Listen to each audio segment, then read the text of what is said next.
Malayalam news 24/7 അതിൻ്റെ തലപ്പത്താണ് ഇരിക്കുന്നത്. എങ്ങനെയാണ് ഒന്ന് പുറകോട്ട് തിരിഞ്ഞുപോയ യാത്ര? ഇപ്പോൾ ന്യൂസ് മലയാളം 24/7 എന്ന ഈ സാറ്റലൈറ്റ് ചാനൽ, ഇപ്പോൾ ഞാൻ CEO ആയി പ്രവർത്തിക്കുന്ന സാറ്റലൈറ്റ് ചാനൽ സൗത്ത് ഇന്ത്യയിലെ ഏറ്റവും വലിയ സ്റ്റുഡിയോ സ്വന്തമായുള്ള ചാനലാണ്. AR/VR XR എന്ന ഫെസിലിറ്റി, സാങ്കേതിക സൗകര്യം ഉള്ള ഇന്ത്യയിലെ ഏക വാർത്താ ചാനലാണ്. അത് മലയാളത്തിൽ ഇവർക്ക് സ്വന്തമായിട്ട്, ഈ ചാനലിൻ്റെ മാനേജ്മെൻറ്റ് സ്വന്തമായി, അദ്ദേഹം ചെയർമാൻ ശ്രീ സകിലൻ പത്മനാഭൻ, അദ്ദേഹത്തിന് സ്വന്തമായി തമിഴ്നാട്ടിൽ ന്യൂസ് തമിഴ് 24/7 എന്ന ചാനലുണ്ട്. അവിടെ നമ്പർ 1 ആണ്. അതോടൊപ്പം തന്നെ തമിഴ്നാട്ടിൽ തമിഴ് കേബിൾ കമ്പനിയുടെ ചെയർമാനാണ്. 1000 കോടി ടേൺ ഓവറുള്ള കമ്പനിയാണ്. പ്രത്യേകത, അദ്ദേഹം ഗുരുവായൂർക്കാരനാണ് എന്നുള്ളതാണ്. മലയാളിയാണ്. മാനേജിംഗ് ഡയറക്ടർ ശ്രീ അബൂബക്കർ സിദ്ദിഖ്, അദ്ദേഹം കേരള വിഷൻ്റെ ഇവിടുത്തെ കേബിൾ കമ്പനിയുടെ ചെയർമാനായിരുന്നു. അദ്ദേഹവും അതിൻ്റെ സാരഥിയാണ്.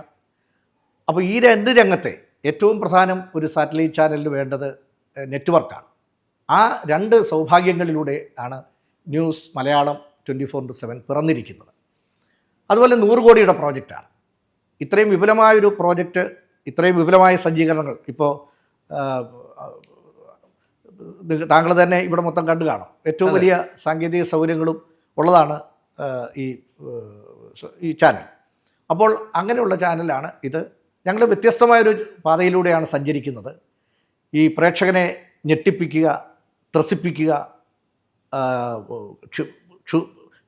കുഴപ്പത്തിലാക്കുക ഒന്നും ചെയ്യാതെ, ഡിബേറ്റുകളില്ലാതെ, വളരെ ക്ഷോഭജനകമായ വാർത്തകളില്ലാതെ ശാന്തമായൊഴുകുന്ന ഒരു നദി പോലെയാണ് ഈ വാർത്താ ചാനൽ സംവിധാനം ചെയ്തിരിക്കുന്നത്.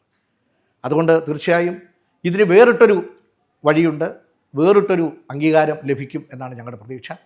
നല്ല വാർത്താ അവതാരകരെ, പ്രത്യേകിച്ച് ഇ സനീഷ്, ഹർഷൻ, സേതുലക്ഷ്മി, ലക്ഷ്മി പത്മ, മാത്രമല്ല അതിന് തൊട്ടുപിറകിൽ വലിയ പ്രഗത്ഭരായ യുവനിര, പത്രപ്രവർത്തന രംഗത്തെ, മാധ്യമരംഗത്ത് പരിചയസമ്പന്നരായ ഒരു വലിയ നിര, 300 പേരാണ് ഞങ്ങളുടെ സംഘത്തിലുള്ളത്.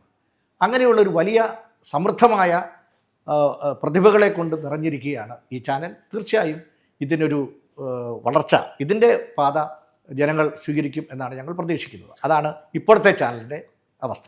ഈ സാറ്റലൈറ്റ് ചാനലിലെ വലിയ മത്സരങ്ങൾ നടക്കുന്ന സമയത്താണ് ഒരു മലയാളത്തിൽ പുതിയൊരു ചാനൽ എന്നൊരു ആശയം വരുന്നത്. അതെ, ഈ ഗുരുവായൂർ സ്വദേശി, തമിഴ്നാട്ടിൽ നമ്പർ 1 ചാനലിൻ്റെ ഉടമ ഇങ്ങോട്ട് വരുന്നതും താങ്കളെ തേടി എത്തുകയും ചെയ്യുന്നത്. താങ്കളാണ് ഈ തുടക്കം മുതൽ ഇതിൻ്റെ കൂടെ ഉണ്ടായിരുന്ന യാത്ര ചെയ്ത വ്യക്തി എന്നാണ്. അജിത് എന്നൊരു വ്യക്തിയാണ് ഇതിൻ്റെ തുടക്കം മുതൽ യാത്ര ചെയ്തിരുന്നത്. ആദ്യത്തെ എംപ്ലോയി ഞാനാണ്. ആദ്യം താങ്കളാണ്. പിന്നെ താങ്കളിൽ നിന്നാണ് മറ്റുള്ളവരെല്ലാം ഇവിടെ എത്തിപ്പെടുന്നത്.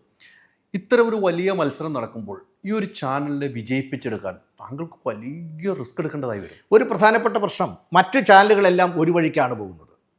അതായത് സംഘർഷം, ഡിബേറ്റ്, അടി, വെടിവെപ്പ്, വെള്ളപ്പൊക്കം, ആ തരത്തിൽ പ്രേക്ഷകനെ ആകെ മുൾമുനയിൽ നിർത്തുന്ന, ഈ പ്രഷർ വർദ്ധിപ്പിക്കുന്ന, ഹൃദ്രോഗമുണ്ടാക്കുന്ന ആ തരത്തിലുള്ള സംഘർഷഭരിതമായ ഒരു വാർത്താ സംസ്കാരമാണ് മറ്റ് ചാനലുകളൊക്കെ നൽകുന്നത്.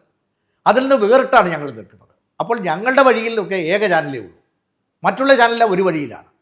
അവിടെ exclusive, back to back news, സംഘർഷം, ലാത്തിച്ചാർജ്, വെടിവെപ്പ്, വാർത്തകളുടെ ക്ഷോഭജനകമായ അവസ്ഥ, ഡിബേറ്റ്, തമ്മിത്തല്ല്. അപ്പോൾ ആ തരത്തിലുള്ള അവസ്ഥയിൽ നിന്നും ഞങ്ങളുടെ വഴിക്ക് മാത്രമായി പോകുന്ന ഒരു ചാനലാണ്. ഇൻവെസ്റ്റിഗേഷൻ ഞങ്ങളുടെ ഒരു പ്രധാനപ്പെട്ട പാർട്ടാണ് തീർച്ചയായിട്ടും. അപ്പോൾ നീതി നിഷേധത്തിനെതിരെയും അതുപോലെ തന്നെ അക്രമത്തിനെതിരെയൊക്കെ ഇൻവെസ്റ്റിഗേഷൻ ഞങ്ങളുടെ പ്രധാനപ്പെട്ട ഒരു ഏരിയയാണ്. പക്ഷേ എന്നാലും പ്രേക്ഷകർക്ക് സമ്മർദ്ദമില്ലാതെ ശാന്തമായിരുന്ന് കാണാവുന്ന ചാനലായിട്ട് ഇത് പരക്കെ അംഗീകരിക്കപ്പെട്ടിട്ടുണ്ട്. അപ്പം ഞങ്ങളുടെ വഴിയിൽ ഞങ്ങൾ മാത്രമേ ഉള്ളൂ. അതുകൊണ്ടാണ് ഞങ്ങൾ നേട്ടം കൊയ്യാൻ കഴിയും, ഞങ്ങൾക്ക് മുൻപന്തിയിലെത്താൻ കഴിയും എന്ന് ഞങ്ങൾ പ്രതീക്ഷിക്കുന്നു. വാട്സാപ്പ് വഴി ഇംഗ്ലീഷ് പഠിക്കാൻ ഇംഗ്ലീഷ് കഫേ ഉള്ളപ്പോൾ ഇംഗ്ലീഷ് ഒരു വിഷയമേ അല്ല. English cafe, we present you the perfect English. WhatsApp now 9633 888 575.